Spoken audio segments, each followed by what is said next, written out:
सूर्यवंश के बहुत वीर, योग्य और सफल उत्तराधिकारी थे राजा दशरथ। वह राज्य की राजधानी अयोध्या में रहते थे।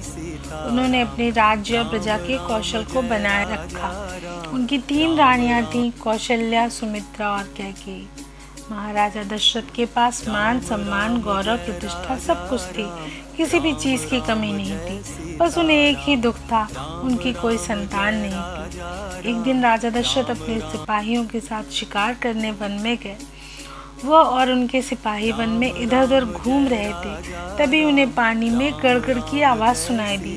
उन्होंने समझा कि कोई जानवर नदी में पानी पी रहा है। उन्होंने आवाज़ की दिशा में तीर चला दिया।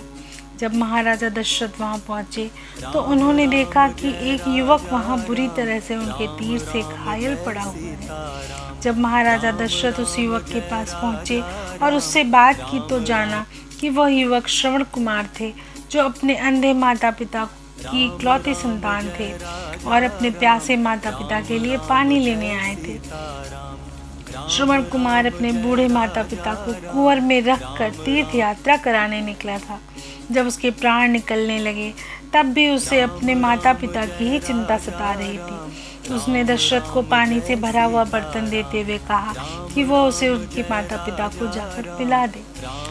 श्रवण कुमार के भोले भाले माता पिता ने दशरथ के हाथ से लेकर पानी पी तो लिया, किंतु दशरथ सच्चाई को छिपा नहीं सके। महाराज दशरथ ने श्रवण के बूढ़े माता पिता को बताया कि उनसे अनजाने में ही उनके पुत्र की मृत्यु हो गई है।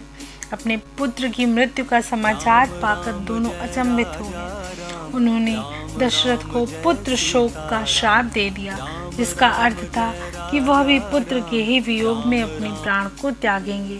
वर्षों बाद इसी श्राप के कारण राजा राम को वनवास मिला और उनके वियोग में दशरथ ने अपने प्राण त्याग दिए। राम राम जय राजा राम।